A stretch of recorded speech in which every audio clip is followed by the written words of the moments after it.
Our scripture readings for today will come from several verses from Exodus and several verses from Isaiah, prophecy of Isaiah.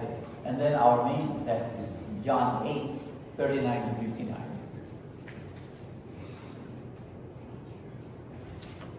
So I'll read from Exodus 3:14 to 20. And this is the more familiar verses about the burning bush that appeared to Moses. So, Exodus chapter 3, beginning with verse 14. God said to Moses, before that, Moses was asking, so what will I say? Who sent me to Israel? And then he answered, God said to Moses, I am who I am. And he said, say this to the people of Israel, I am sent me to you. God also said to Moses, say this to the people of Israel, the Lord, the God of your fathers, the God of Abraham, the God of Isaac, the God of Jacob, has sent me to you. This is my name forever, and thus I am to be remembered throughout all generations. Go and gather the elders of Israel together and say to them, the Lord, the God of your fathers, the God of Abraham, Isaac, and of Jacob, has appeared to me, saying, I have observed you and what has been done to you in Egypt. And I promise that I will bring you up out of the affliction of Egypt to the land of the Canaanites and many other nations, a land flowing with milk and honey. And they will listen to your voice, and you and the elders of Israel shall go to the king of Egypt and say to him, the Lord, the God of the Hebrews, has met with us, and now please let us go a 3 days journey into the wilderness, that we may sacrifice to the Lord of our God. But I know that the king of Egypt will not let you go unless compelled by a mighty hand. So I will stretch out my hand and strike Egypt with all the wonders that I will do in it.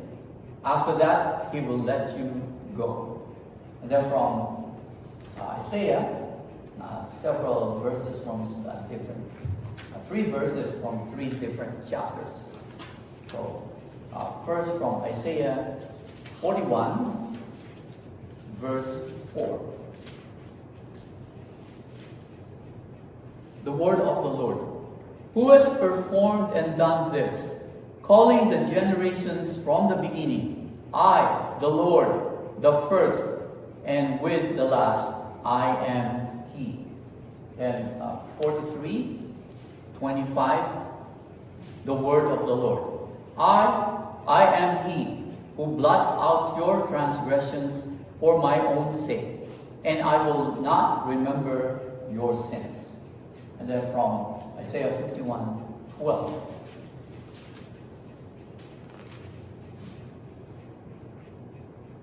The word of the Lord. I am He who comforts you.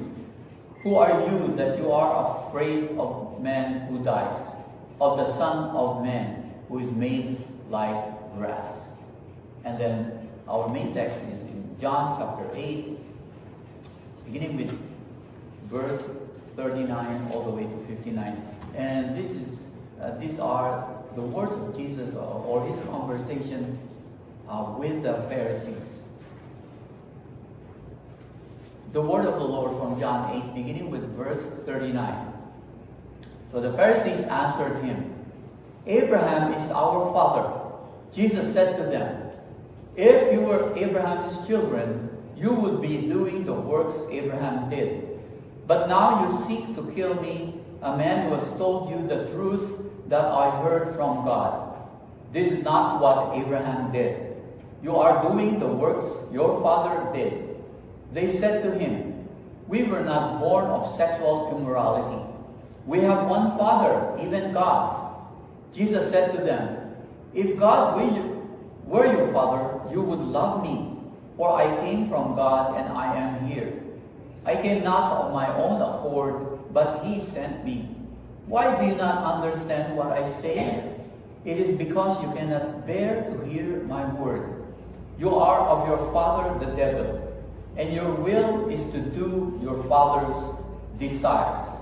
He was a murderer from the beginning and does not stand in the truth, because there is no truth in him.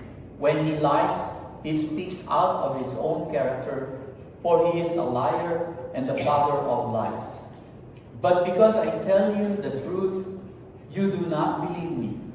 Which one of you convicts me of sin? If I tell the truth, why do you not believe me? Whoever is of God hears the words of God. The reason why you do not hear them is that you are not of God. Verse 48. The Jews answered him, Are we not right in saying that you are a Samaritan and have a demon? Jesus answered, I do not have a demon, but I honor my Father, and you dishonor me. Yet I do not seek my own glory. There is one who seeks it, and he is the judge. Truly, truly, I say to you, if anyone keeps my word, he will never see death. The Jews said to him, Now we know that you have a demon. Abraham died, as did the prophets. Yet you say, if anyone keeps my word, he will never taste death. Are you greater than our father Abraham, who died? And the prophets died. Why do you make yourself, who do you make yourself to be?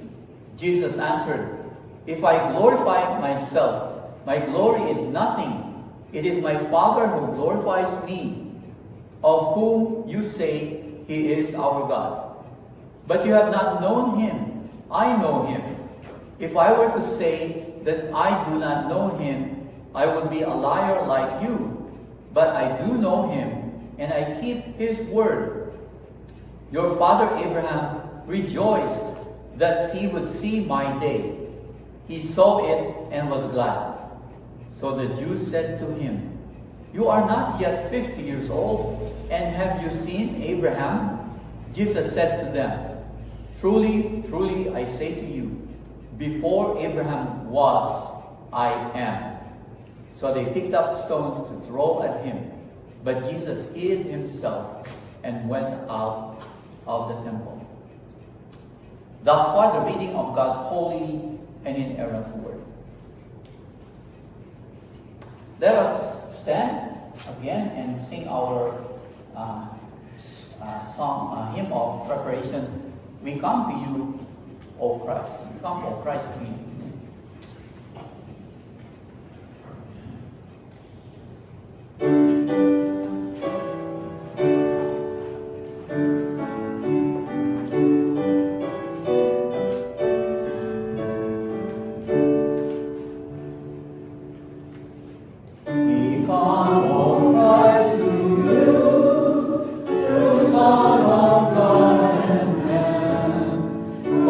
All things consist in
Blessed be the Lord, the great God, the God and Father of our Lord Jesus Christ.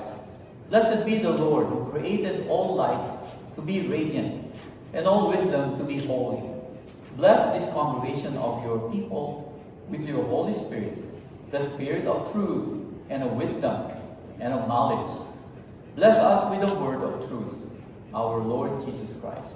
Amen. Dear congregation of Christ, I open with a quote. Logic suggests people who are admirers of Jesus Christ would align themselves with those who reflect his values. And it's pretty hard to argue Jesus was anything but a peace-loving, free-thinking, tree-hugging liberal. End of quote. This from a writer in a New Hampshire newspaper way back in 2017. Here's another quote. And this one from a pastor of the ultra-liberal United Church of Christ in Georgia just last year. Quote, was Jesus a liberal? It depends. If we mean Jesus embraced a political and social philosophy that promotes individual rights, civil liberties, democracy, and free enterprise, the answer is unequivocally no. However, if we mean Jesus affirmed women and others at the margins of society while offering forgiveness, food, education, and health care for free, the answer is a yes. End of quote.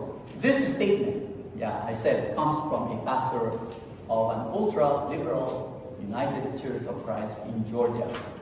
To all liberal churches, pastors, and theologians, Jesus was a mere man who advocated for social justice, for the poor and the marginalized. This is known as the social gospel, the false gospel of liberals.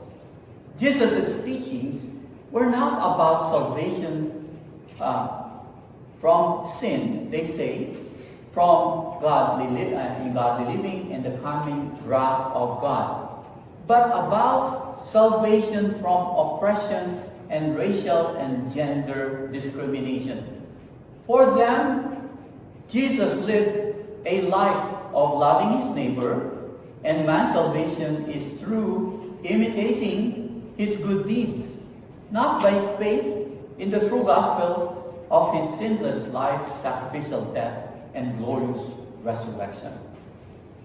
From our text in John chapter 8, and his I am sayings that we will study in the next 7 Sundays, it is crystal clear that Jesus claimed to be truly God. His use of I am is not a mere statement that he existed, but a great revelation of his divine nature.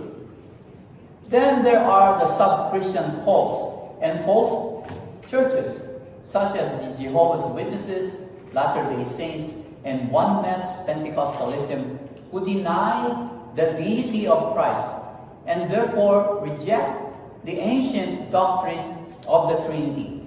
They do not teach the social gospel, but all the same, they are heretical. In Hebrew, I am is a word of 4 letters, 4 Hebrew letters equivalent to our Y, H, W, and H. In Greek, these 4 letters are called the Tetragrammaton, meaning simply 4 letters. Because the original Hebrew text did not include vowels, they have vowels in their spoken language, but they did not write the vowels. No one knows the real pronunciation of YHWH. Also, out of deep awe and respect for God's holy name, Jews would not even say his name. Instead, when they encounter this 4-letter word, YHWH, they would say Adonai, Lord, or Hashem, the name, or Elohim, God, instead of YHWH. The English word Jehovah was invented only in the 14th century to help European speakers, such as us in English, read YHWH. Therefore, Jehovah is definitely not the name of God. However, most scholars today agree that the closest pronunciation of YHWH is Yahweh. Thus, for convenience's sake, I will use the word Yahweh for YHWH. What then does God's revelation of Himself as I am who I am mean? The Hebrew is related to the English verb to be. So this means that God is eternal. He is I am yesterday, He is I am today, and He is I am in the future. So as Hebrews 13:8 says, Jesus is the same as yesterday, today, and forever. This is just one verse among many that declare Jesus is the true Yahweh, the true I am. The few verses that we will look at today are a tiny sample of the rich, whole loaf of Jesus, the bread of heaven. You might think that our sermon today, before Abraham was I am, is grammatically incorrect. Sounds very weird. Before Abraham was I am. However, Jesus was not making a grammatical mistake. Instead, He was affirming that He Himself is the true Yahweh, the true I am. So this morning's sermon introduces a series of sermons on the 7 I am sayings of Jesus. What did He mean when He declared, before Abraham was, I am? So we have 3 points in which He reveals Himself to His hearers. So the first one is that as the I am, He is the only sovereign creator. So in Exodus 3:15 we read, God also said to Moses, say this to the people of Israel, the Lord, the God of your fathers, has sent me to you. This is my name forever, and thus I am to be remembered throughout all generations. So I'm using the ESV, which is our Pew Bible. But if you have your own NIV or King James, KJV, you will notice that the word Lord is also in all caps, the traditional English form of the word Yahweh in the Old Testament. You will see a lot of those all caps Lord in the book of Psalms. And the translation Lord there is a translation of the original Hebrew word consisting of YHWH.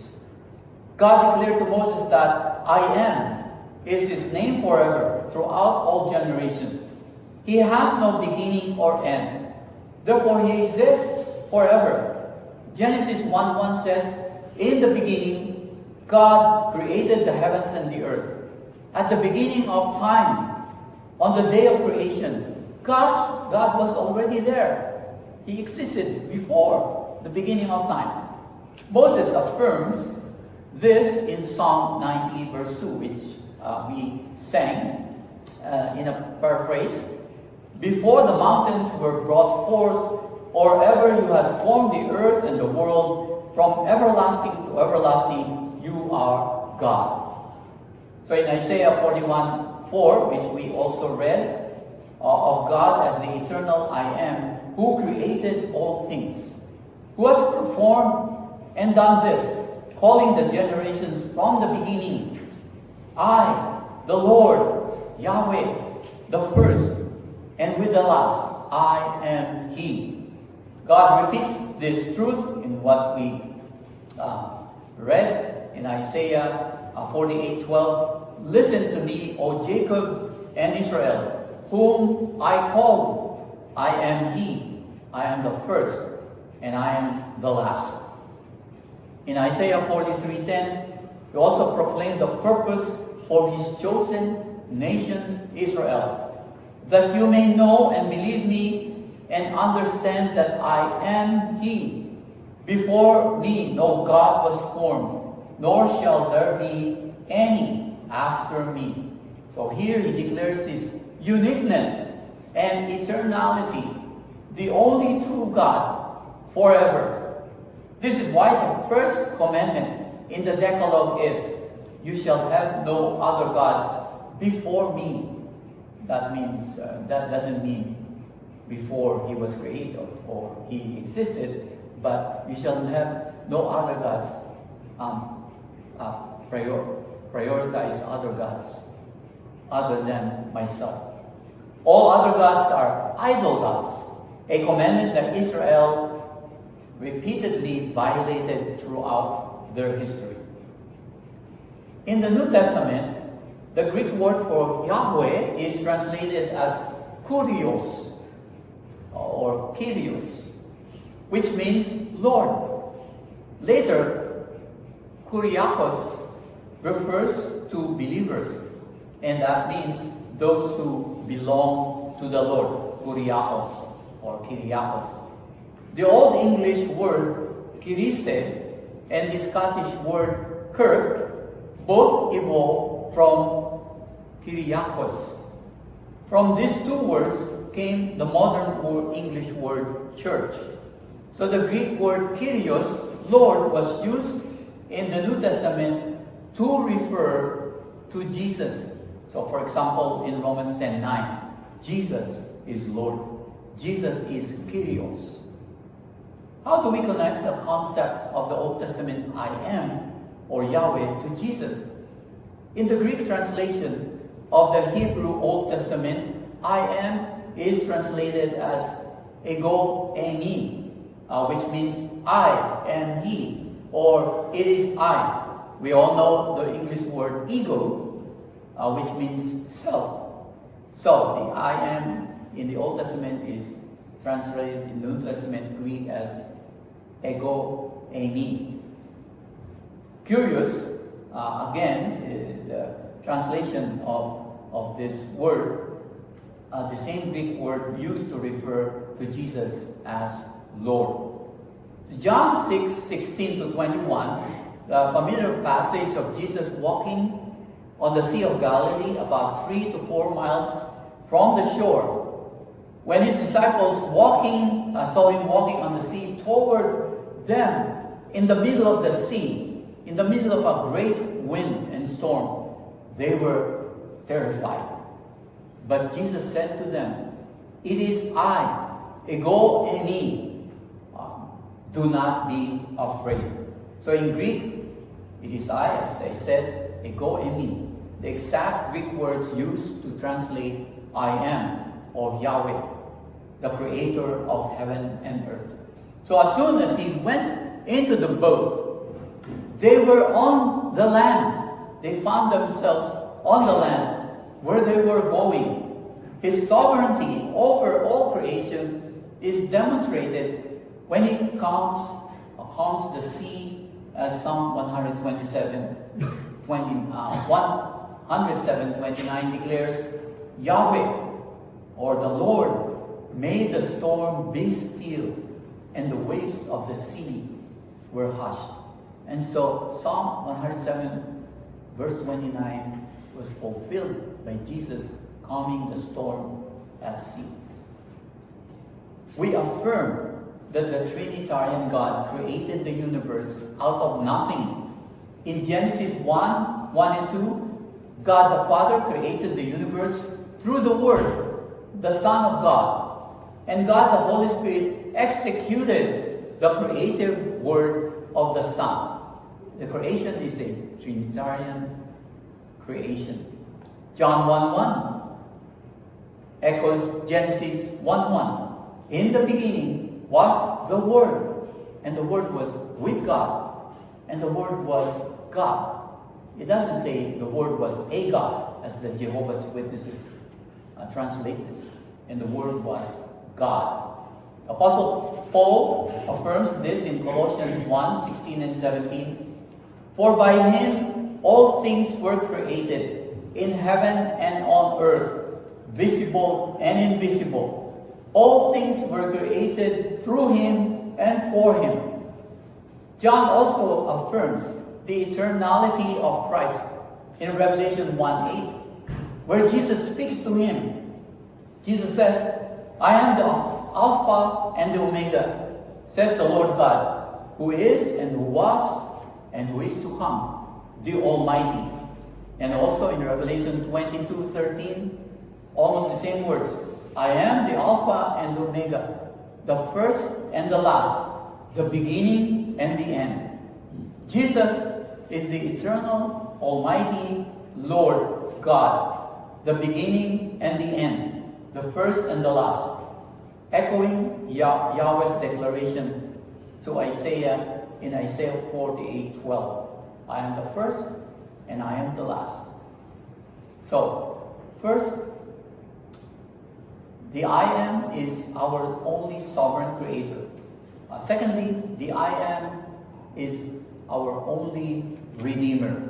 So when Yahweh appeared to Moses as a burning bush, He promised, I will bring you up out of the affliction of Egypt in the land of the Canaanites and other peoples. In other words, Yahweh, the Lord, promised to Moses that He will redeem the Israelites from slavery in Egypt. So some sampling of these verses from the prophet Isaiah reveals Yahweh as the Redeemer and Savior of His people. So we read Isaiah 43:25, Isaiah 46:4. It says, I will carry you, I have made, and I will hear, and I will carry and will save.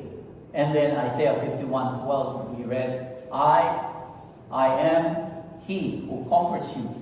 Who are you that you are afraid of man who dies, the Son of Man who is made like grass? So Yahweh reveals to Isaiah that He will redeem, save His people from their slavery to sin. He is also the coming child whose name will be the Wonderful Counselor, Mighty God, Everlasting Father, Prince of Peace. He would bring peace and reconciliation between God and man through His willing sacrifice as the Lamb of God. Jesus, the Word, became flesh. John 1:14. He fulfilled these promises, declaring Himself to be the bread of life. John 6:48.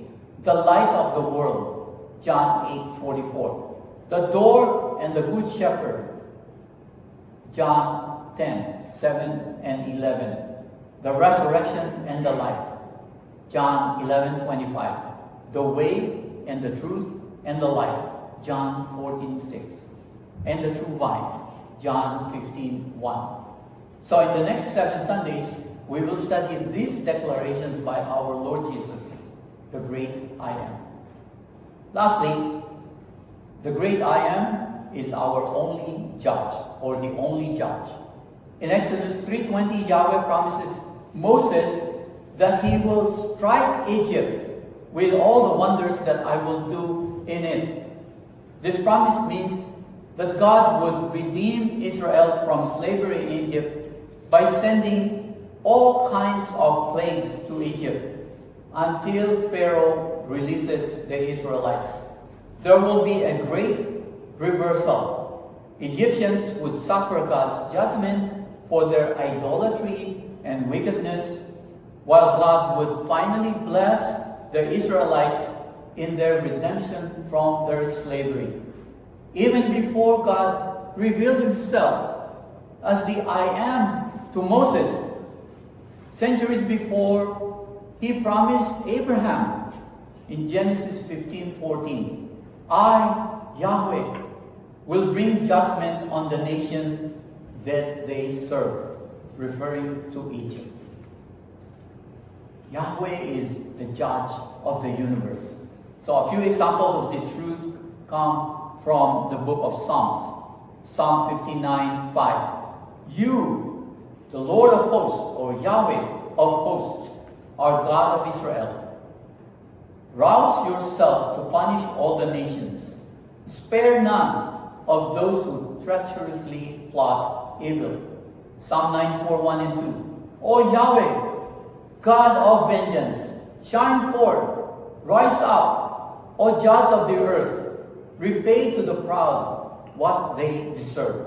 Psalm 98:9. Yahweh comes to judge the earth. He will judge the world with righteousness and the peoples with equity. Throughout biblical history, God had judged evil nations, kings, and peoples, such as Egypt, Babylon, Persia, Greece, and Rome. Even Israel, God's chosen nation, was judged because of their heinous violations of God's commandments. In modern history, God has judged Bonaparte, Hitler, and the Soviet Union. The question for us here today is, will America be next? In Isaiah 33:22, for Yahweh is our judge. The Yahweh is our lawgiver. The Yahweh is our king, for he will save us.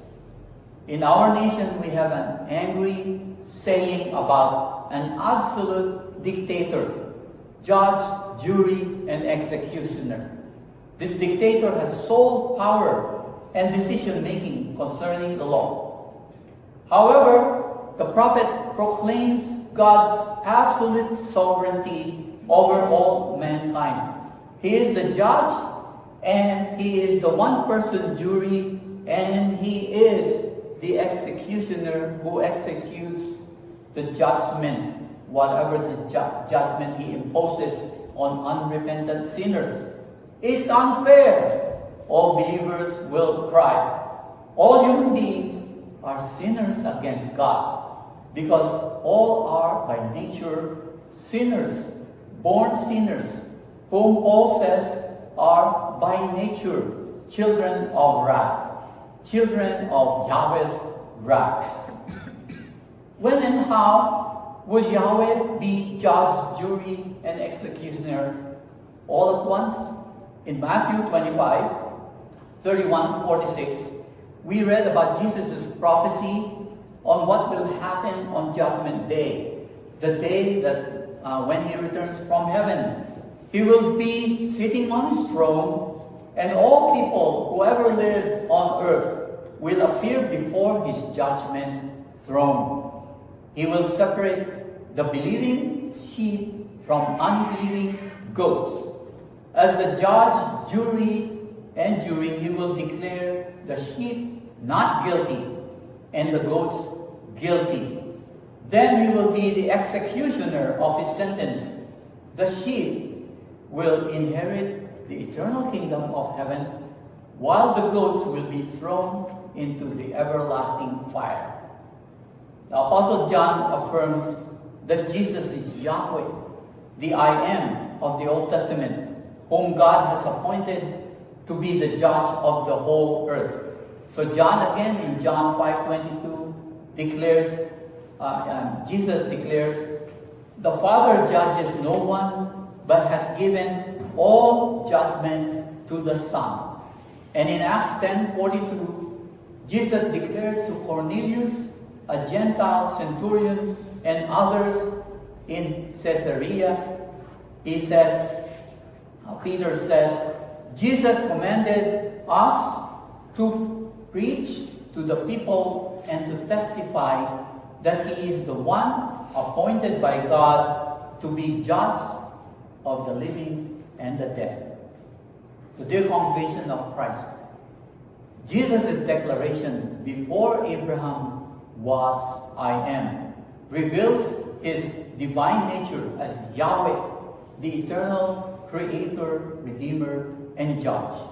Jesus is not just recognized in history or viewed as a good moral teacher. More importantly, or most importantly, he is the eternal creator. the Redeemer of our souls, and the righteous Judge of all the earth. He is Yahweh, the great I am, without beginning and without end. As the sovereign creator of the universe, he holds all things together, and all creatures live and move and have their being only in his providence. As the Redeemer, he saved us from all our sins and gave us eternal life through his sacrifice. And as the Judge, he assures us that his judgment is perfectly righteous. And his judgment will be that you, all believers who repent of their sins, will inherit the kingdom of God.